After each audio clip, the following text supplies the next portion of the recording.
Okay, go ahead. Hi, I'm Rodriguez Widholm, Pamela Alper Associate Curator at the Museum of Contemporary Art, and we're standing in the exhibition entitled Seeing is a Kind of Thinking, a Jim Nutt companion, that I organized to accompany the Jim Nutt retrospective that we have on view through the end of May.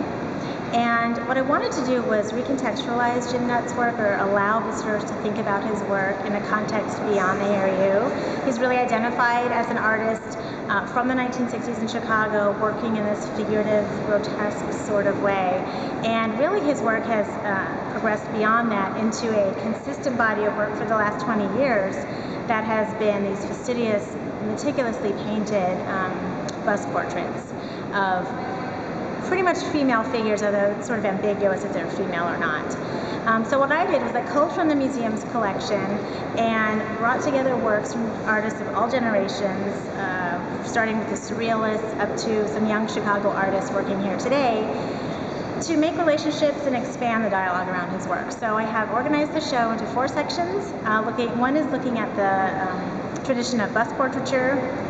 And in this gallery, I include artists such as Kerry James Marshall, Jeff Koons, Cindy Sherman, Francis Bacon, Bruce Nauman, Rasheed Johnson, and standing behind me, this young Chicagoan, Rachel Niffenegger, whose work I think is amazing. So really trying to mix up the conversation. And then I have another section called The Psyche of Eros, which is looking at this, the kind of psychosexual tensions between male-female figures, a distortion of the body sort of work.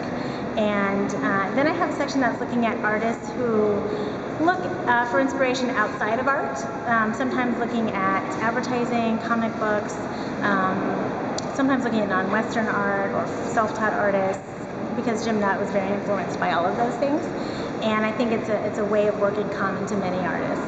And then the final section, I have artists who are working in a very meticulous way with a keen attention to their materials and the translation of kind of a 2D form, a translation of a 3-dimensional form onto a 2-dimensional surface, or they're going back and forth between drawing and sculpture or depicting a 3-dimensional object on a 2-dimensional surface. This is the problem with painting.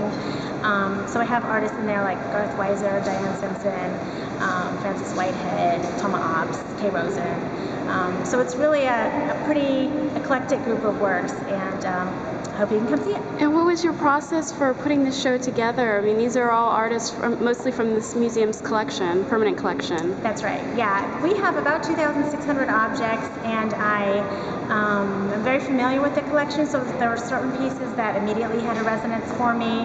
I initially wasn't planning to include the Harry Who artists, but I decided in the end to include some examples of their work. And it was kind of, really once I had my sections organized, it was a matter of finding the best work that could have a dynamic relationship with each other and show our visitors kind of what seminal works we have in our collection. Great, thank you so much.